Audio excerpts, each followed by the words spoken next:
10 روز می شود که بیمارخانه کلینیکوی ولایت سوخت به فعالیت مقرری گذاشته است. بیمارخانه بیش از 9 ماه زیر کرانتین قرار داشت و همچون گوسپیتال فعالیت نمود. از این رو تنها بیماران التهاب شش و کرونا ویروس را قبول و طبابت نمود. حالا بنابر نبودن مراجعت سیرویت یافتگان کووید 19 و بیماران التهاب شش 10 روز می شود که بیمارخانه کلینیکوی ولایت سوخت بعد انجام دادن کارهای بی‌ضررگردانی پورا به کاری مقرری گذاشته است. 5 فوریه 2021 سال بیمارخانه کلینیکی ولایت سوخت به نام سنگین کوتیدینش پورا به فعالیت آغاز نمود. حالا در بیمارخانه 30 شعبه فعالیت میکنند. در عین حال در بیمارخانه 435 نفر بیمار بستری می باشند که در شعبه های معالجه 154 نفر و در شعبه های جراحی 281 نفر. کارمندان بیمارخانه برای بیماران مراجعت نموده سریع وقت یاری اولی طبی و کمک میرسانند. بنابر کم شدن مراجعت بیماران التهاب شش و کرونا ویروس یک قسم بیمارخانه مذکور ماه ینور به کار مقرری گذاشته بود. اکنون که وضع اپیدمیولوژی بهتر شده است، مسئولین بعد تشخیص و تحلیل شبه ها در همجایگی با متخصصان مرکز نظارت دولتی سنتری و اپیدمیولوژی در ولایت تصمیم گرفتند که کار مقرری را آغاز نمایند. بنا به اطلاع دکتران بیمارخانه، حالا در تمام شبه ها کار آغاز گردیده بیماران طبابت میگیرند. از طرف ماموریت بیمارخانه اجازه داده شد که فعالیت پوره خود شعبه اورولوژی آغاز نماید. بعد از اجازت ماموریت و فرمان ماموریت ما فعالیت خود را شعبه اورولوژی همچون شعبه مخصوص گردی اورولوژی فعالیت خود را برای خلق ولایت آغاز نمود. حالا تنها در شعبه اورولوژی بیمارخانه کلینیکوی ولایت سوخت 27 نفر بیماران طبابت میگیرند. قسم بیشتری آنها جراحی شدند. دکتران وضع سلامتی بیماران را خوب ارزیابی میکنند. از بس که شعبه اورولوژی به بلاک بی بیمارخانه وارد می شود، فعالیت آن 1.5 ماه پیش یعنی از سال نو آغاز شده است.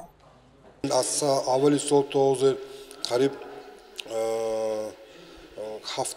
70-80 نفر بیماران بستری شده طبابت خود را گرفته رخصتی شدند و در این حال طبابت همه گونه بیماری اورولوژی که مثل پیش تا دوره گوسپیتال کووید بیمارخانه ما بود پورا برقرار شده و فعالیت آنها بوده ایستاده است. طبابت این بیماران بس بیبی حاتم 52 سال است. او بیماری درد معده و جگر اذیت می‌دهد. چند سال اخیر بیماریش اوج می‌گیرد. مجبور شد که از ناحیه ظفرآباد برای گرفتن طبابت به بیمارخانه کلینیکوی ولایت سوخت آید. وی میگوید بعد 4 روزی طبابتی پی در پی وضع سلامتیش نسبتاً بهتر گردیده است. از شیشنبه اومدم اینجا بعد 2 سال نقش شده برفتم. از کشیدش به اینا به رحمت دخترها با نقص کراستیم. خوراگا مایه دادستیم وقت به ایکل کراستیم. کجاتون در میکشمه؟ من جلد کم کتی وایم در میکناند. جیگرم در میکند. بعد 2 سال اینجا با اومدم نقش شده برفتم. همینا با رحمت.